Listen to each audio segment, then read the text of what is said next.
నాకు సంగీతం అనుకున్నాను, నాకు రాలేదు, మా పిల్లలకి ఏమైనా నేర్పండి అన్న. నాకు నేర్పడం రాస్తా, నాకు మీకు ఏమొస్తే అదే నేర్పండి అన్న. సరే పాపం ఒప్పుకున్నాడు ఆయన.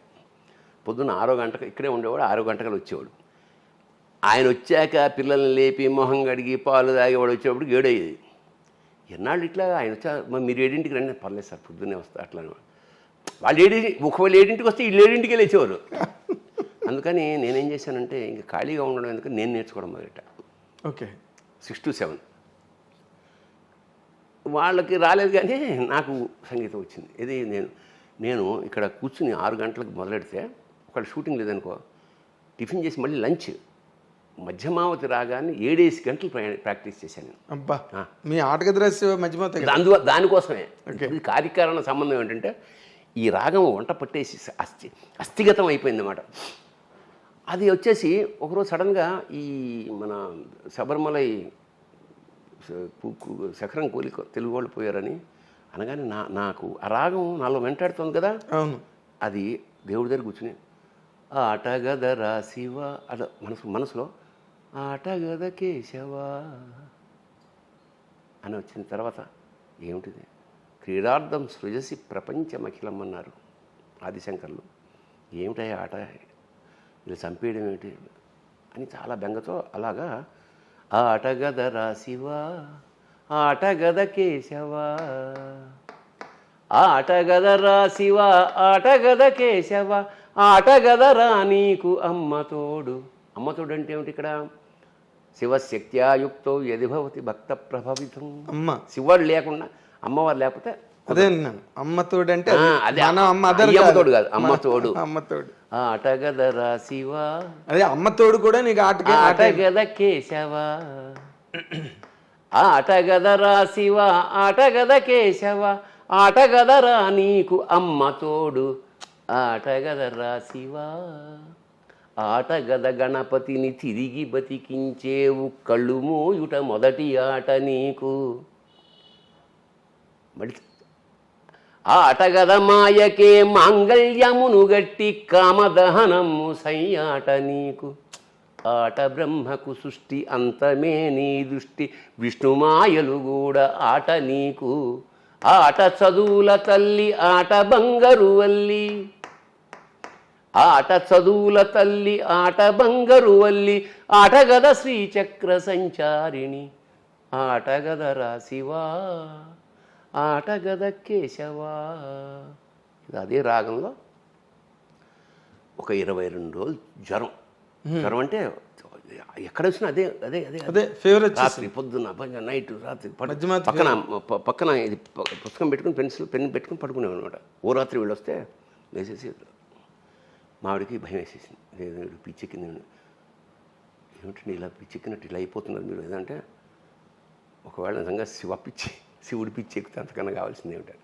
మొత్తానికి అది 125 రాక రాసి దాన్ని 108కి ఎడిట్ చేసి అదే కదా 108 చేసి వేటూరి సుందరరామూర్తి గారు తీసుకెళ్ళి పులకించిపోయినా చాలా చాలా చాలా బాగుంది ఆయన అని ముందు మాట రాశాడు. మాడుగుల నాగం శర్మ సంస్కృతంలో దానికి ముందు మాట రాశాడు. జొన్నవిత్తుల రామలింగేశ్వరరావు రాశాడు. అన్నయ్య సీతారామ శాస్త్రి ఒక పాట రాశాడు ముందు మాటగా ఒక పాటే రాశాడు. నాకు బాపు గారికి వినిపించా, పరమాద్భుతమైన బొమ్మేసి పంపాడు.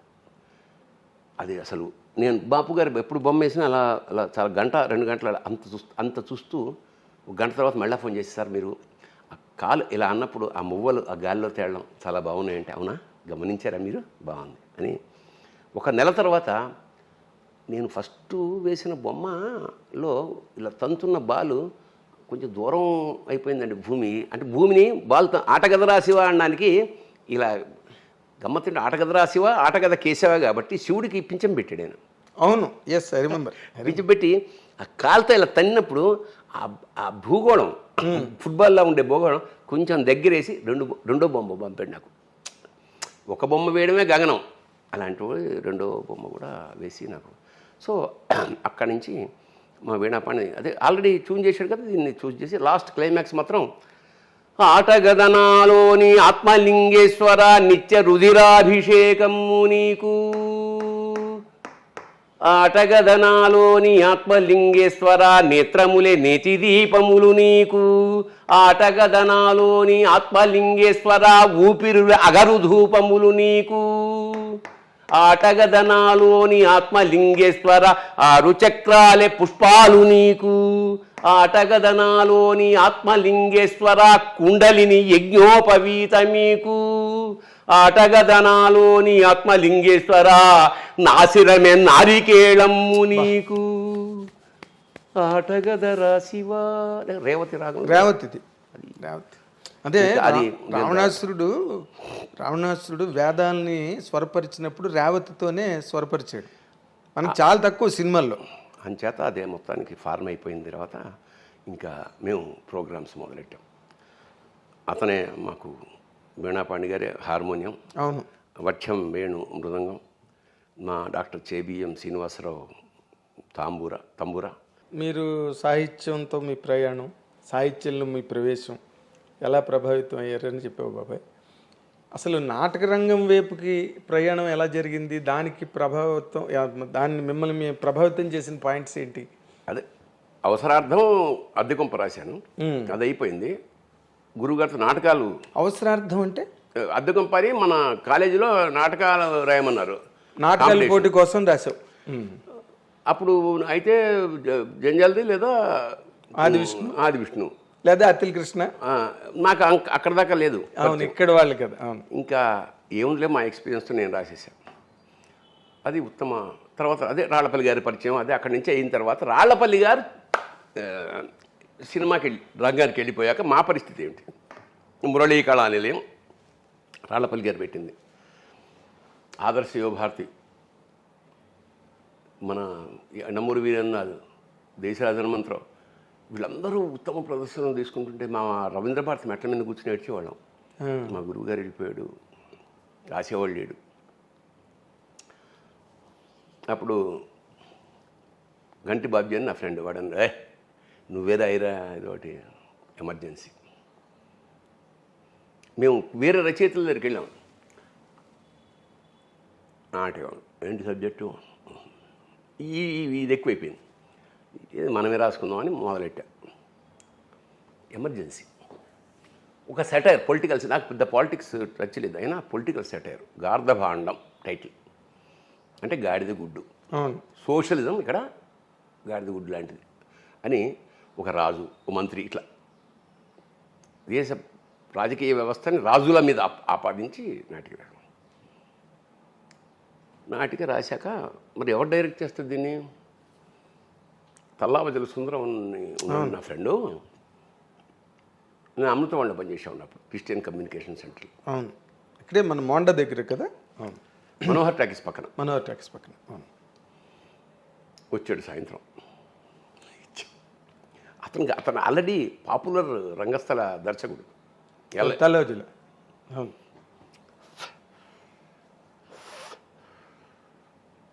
నాటిక ఇది. అవునా? ఏంట్రా బాబు ఇలా, ఇదేంట్రా అంటే 15 పేజీలు లేదు నాటికంటే అది రాయి మళ్ళా. వాడు కూడా ఇదేంట్రా అంటే సరే మొత్తానికి మళ్ళా రిహార్సల్స్. అందరూ బ్లాక్ డ్రెస్సే. అంటే దాని అన్ని ఇప్పుడు జనరల్గా కలర్స్ ఎలా ఉంటాయి? విలన్కి నలుపు, హీరోకి తెలుపు, విప్లవుడికి ఎరుపు, ఏమేం లేవు. అందరికీ నల్ల డ్రెస్సే డిజైన్ చేసాం. ఎందుకంటే సువర్ణాక్షర లిఖిత గత చరిత్రకి భావి ఉషస్సుకి మధ్య వర్తమానపు అంధకారమే గార్ధభాండం. అంధకారం కదా. నల్లటి సూర్యుడు, ఆ దేశంలో అన్నీ నల్లగానే ఉంటాయి. అది నాటకం ఫస్ట్ ప్రదర్శన. నేను అమత్యుడు, విలన్. ఖమ్మంపాటి సుబ్రహ్మణ్యం రాజు, సుందరం మేధావి. మేకప్ జరుగుతోంది. దేశరాజ హనుమంతరావు మంచి డైరెక్టర్ గారు, మంచి మేకప్ మ్యాన్ కూడా ఆయన. ఓకే. సో మేకప్ వేస్తున్నాడు. మా నాటకం మొదలైంది. అసలు ఓపెనింగ్ షాటే అక్కడ కింద అందరు కూర్చున్నాగా సెటిల్ అవ్వగానే కర్టెన్ ఇలా ఓపెన్ అవుతుంది కదా. ఆల్రెడీ అక్కడ జెండా మంది మయమే, ఏముండవు అక్కడ కూర్చొని జనగణమన అంటే ఆడియన్స్ అందరూ లేచి, సగం మంది లేచి కింద. అసలు అర్థం కాలే వాళ్ళకి. జనగణమనకి లేవాలి, ఇది నాటకంలో జనగణమన దానికి ఏమైనా ఫంక్షన్ జనంగా ఏం అర్థం కాదు. ఆడియన్స్ ఇలా లేచి కింద కూర్చుని చేసి మొత్తానికి గొల్లుమని నవ్వుకుని ఆపా జెండా అని. ఎవడరాను, నీది ఒక జాతి, నీకు ఒక జాతీయ జెండా అంటాడు రెండోవాడు. మరి ఈ కన్ఫ్యూషన్ అక్కడి నుంచి అందుకుంది నాటకం. మొత్తం గవర్నమెంట్ మీద సెట్ అయ్యారు. పరిగెత్తుకొచ్చాడు ఎవడో పరిగెత్తుకొచ్చి దేశరాజ హనుమంతరావు, సార్ ఏంటి సార్ వాళ్ళ నాటకం, అది ఎమర్జెన్సీ పీరియడ్, వాళ్ళేమో పొలిటికల్ సెటైర్ వేసేస్తున్నారు, వీళ్ళని జైల్లో పెట్టేస్తారు సార్ అన్నాడు. నేను వెనకాల ఉన్నా వింటున్నా. అవునా, మనిషి ఎన్నిసార్లు వస్తాడరా, నాటకం ద్వారా కనుక వీళ్ళని జైల్లో పెడితే అంతకన్నా అదృష్టం ఉంది ఏం వల్ల అన్నాడు. అసలు మామూలు పేలిపోయింది అంత నాటకం, దద్దరిల్లిపోయింది. ఉత్తమ విలన్ నాకు ఆ రోజు నైట్ ఎక్కడో పార్టీ. ఇక ఆ ఊపుతోటి దాదాపు ఒక ఏడాది పాటు ఎక్కడికెడితే అక్కడ వీరంగం అనమాట. ఉత్తమ ప్రదర్శన, గార్ధభాండం పిచ్చెక్కిపోయింది. గార్ధభాండం హిట్ అయింది. నేను ముగింపు లేని కదా నాటకాన్ని సినిమాగా రాద్దామని, కానీ నిరుద్యోగం నాకు బీకామ్ చదివాక. నేను చెన్నై వెళ్ళా గురువుగారి ఇంటికి. ఇక నేను ఆయన ఇంట్లో కొడుకులాగే అక్కడే కూర్చునేవాడిని. ఆయన తాగేవాడు కాదు కానీ నాకు 555 సిగరెట్లు తెచ్చేవాడు అప్పట్లో. నాకంత సరే మొత్తానికి వెళ్ళాను అక్కడికి వెళ్ళి ముగింపు లేని కదా స్క్రిప్ట్ రాసుకుంటుంది. ఈలోగా బరంపురంలో నాటక ప్రదర్శనకి పోటీకి కట్టాం. మరి నేను చెన్నైలో ఉన్నా కదా, నేను సుందరం వాళ్ళ టీంకి ఏం చెప్పంటే, సరే మీరు ఇక్కడి నుంచి విజయవాడ వచ్చేయండి, నేను అక్కడ చెన్నై నుంచి ఇక్కడికి వస్తాను, అందరం కలిసి బరంపురం వెళ్దాం. సరే అన్న కట్ చేస్తే నేను బయలుదేరి విజయవాడ వచ్చాను. అసలు ఏమి అప్పట్లో ఈ ఫోన్లకి లేవు కదా, ఆ ట్రైన్లో వెతుక్కోవడమే వెళ్ళి వచ్చారా లేదా అని. మాకు మాడుగుల కృష్ణమోహన్ అని మా శిష్యుడు అనమాట, వాడు రైల్వేలో పనిచేసేవాడు. ఏరా మన వాళ్ళు ఎవరన్నా కలిసారా అంటే ఎవరు రాలేదన్నా. అవునా, ఇదేంటో నేను మళ్ళీ హైదరాబాద్ వచ్చాను. వస్తే మా వాళ్ళు జ్వరం వచ్చి పడుకున్నాడు. సుందరం, ఏంటి సుందరం, మనం పరిషత్ అక్కడ కడుతుంటే ఒక్కటి రాలేదు, వాళ్ళకి చెప్పలేదు, మనం వాళ్ళు ఏమనుకుంటారంటే, ఏం చేయమంటావా, ఒక్క రిహార్సల్స్ రావట్లేదే అమ్మా. నాకు అక్కడ ఆల్రెడీ బరంపురం రాలేదు, ఇన్ఫామ్ లేదు. వాళ్ళు ఏమిటంటే ఇద్దరు దొంగ విధవలు వీళ్ళు, ఆదర్శ భారతి వీళ్ళందరూ కలిసి, వాడు ఒకసారి వెళ్ళినప్పుడు వీళ్ళకి కొట్టేస్తాడు, ఇట్లా ఏదో బ్యాడ్ ప్రాపగండా. నాకు అసలు కాలిపోయిందమ్మా, ఇంత కమిటెడ్గా మనం చేస్తుంటే ఇదా అని. సరే మళ్ళీ చెన్నై వెళ్ళిపోయాయి వెంటనే 2-3 రోజులు. వీళ్ళెవ్వరూ లేకుండా నాటకం రాద్దాం ఓకే అని 3 త్రిమూర్తులు, ఒకడు విష్ణు బ్రహ్మ మహేశ్వర తోటి మొదలెట్టి 3 రావట్లా, కట్ చేసి 2 వేషాలతో చేద్దాం, యోగి జోగి మొదలెట్టి మొత్తానికి 2 వేషాలతో ఏంటే అన్నాడు. రివైజ్ రాసేసి తయారు చేశాను, నేను సుందరం, అంతే, ఇంకెవరు లేడు ఆర్టిస్ట్. అంటే ఇంక తక్కువలతో బెడద లేకుండా అసలు ఎవరు ఉండకూడదు, డైరెక్టరు రైటరు ఇద్దరు ఆర్టిస్టులు. అదే మరి లలిత కళా సమితి రైల్వేస్ ఫస్ట్ ప్రదర్శన, ఉత్తమ experimental play, best experimental play first. సరే ఏదో గుర్తింపు. నెక్స్ట్ చిలకలూరిపేట తెలుగుదేశం కళా పరిషత్ ఫస్ట్ ఇయర్, ఎన్టీఆర్ పేరు మీద సెకండ్ ప్రొడక్షన్. అక్కడి నుంచి మేము నెక్స్ట్ జిఎస్ఆర్ మూర్తి కళా పరిషత్ విజయవాడ రావాలి. నేను ఆలోచిస్తున్నా, ఏమిటిది ఇట్లాగా ఫస్ట్ టైం ఇది వచ్చింది, 2 సెకండ్ వచ్చింది, ఫస్ట్ రావాలంటే ఏం చేయాలి. అందులో సెంటర్లో వైట్ స్క్రీన్ ఉంటుంది, వెనకాల ఇటు కాషాయం స్క్రీన్ ఉంటుంది, ఇటు గ్రీన్ స్క్రీన్ ఉంటుంది. సెంటర్లో స్కల్ ఉంటుంది, అశోక్ చక్ర ప్లేస్లో సింబాలిక్గా ఇండియాలో జరుగుతున్న దానికి ఒక గ్రాడ్యుయేట్ టోపీ ఉంటుంది, శిథిలమైపోయిన మేధస్సుకి చిహ్నంగా, అంత సింబాలిక్ వే. మేమే తండ్రి కొడుకు, ఆఫీసరు, గుమాస్తా, విప్లవకారుడు, రాజకీయ నాయకుడు, ఇట్లా అన్నీ 2 వేషాలు మేము వేస్తాం కదా, 2 వేషాలు భార్యాభర్త వేషం కూడా ఉంది అందులో. వెనక్కి వెళ్తాం, వెనక్కి వెళ్ళినప్పుడు వెనక్కి వెళ్ళి ఒక 1 2 3 4 శోభనం అయిపోయింది, గర్భంతో వచ్చేస్తాం. అట్లా శోభనం ఎలా చూపించాలి అనేది నాకు ఒక ఐడియా వచ్చింది. ఏం చేసాం, ఇప్పుడు ఇక్కడ స్క్రీన్ ఉంటుంది, అంటే నేను I will show it performance. ఒక్క నిమిషం, ఇది ఇది స్క్రీన్. ఇది స్క్రీన్ అన్నప్పుడు దీని వెనకాల ఇటు వచ్చేసాక అబ్బాయి నేను ఇలా బయలుదేరా, నా చెయ్యి, అమ్మాయి ఇలా బయలుదేరి ఇలా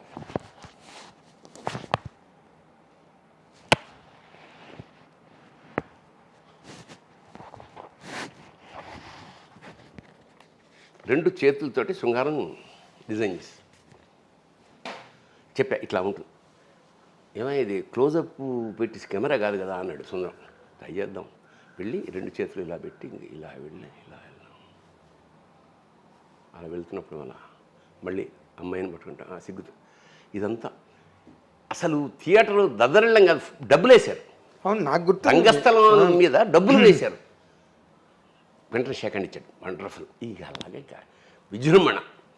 ఇంకా ఎక్కడికి వెళ్ళాం, కలకత్తా దాకా వెళ్ళిపోయాం. మొత్తం అన్ని చోట్ల దాదాపు 2 నెలల్లో మా ఇన్కమ్ 33,000 ఆ రోజుల్లో. 33,000.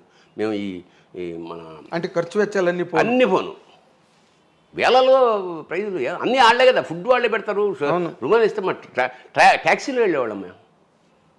ఒక మధ్యతరగతి లోయర్ మిడిల్ క్లాస్ నాటకం నుంచి సూపర్ హిట్. మేము పెడితే చాలామంది స్కూళ్ళకి ఇస్తారు కదా, స్కూళ్ళలో ఇచ్చేవారు కదా, మాకు పక్కకి పిలిచి మీకు లాడ్జ్లో బుక్ చేసాం సార్. సక్సెస్. స్టార్స్ అయిపోయారు మీరు. ఎంత స్టార్డమ్ అంటే నాకు బాగా మన చీరాల పరిషత్లో మాది 4వ నాటిక. కన్నిమళ్ళ కమలనాభుడు జడ్జి. ఆయన వచ్చి, భరణి మీరు 3వ నాటకం కనుక మీరు వేస్తే బళ్ళు కట్టుకొచ్చారు అందరూ, ఊళ్ళ నుంచి అందరూ వెళ్ళిపోతారు. మీది 6వ నాటిక, పొద్దున్న 4ంటికి వస్తుంది మీకు. నా రూమ్లో పడుకోండి అంటే మేము వెళ్ళి 3:30 లేచి స్నానాలు చేసి ఫ్రెష్గా 4:30కి ఎక్కి 5:30 దాకా ఉత్తమ ప్రదర్శన. And for more videos, please subscribe to iDream. Please subscribe to iDream. Please subscribe iDream. And please subscribe to iDream. For more videos, subscribe to iDream. please like, share and subscribe to the channel. Congratulations, iDream. Subscribe to iDream. Subscribe to iDream. So subscribe to iDream Media. iDream ki iDream team andarki huge congratulations. Please subscribe iDream Media. Please subscribe to iDream.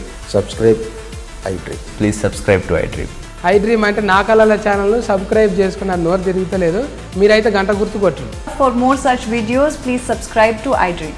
Subscribe to iDream. Please subscribe to iDream. Please subscribe iDream Media. Please do subscribe to iDream. Please subscribe to iDream Media. For best entertainment and information, please subscribe iDream. And don't forget to subscribe to iDream.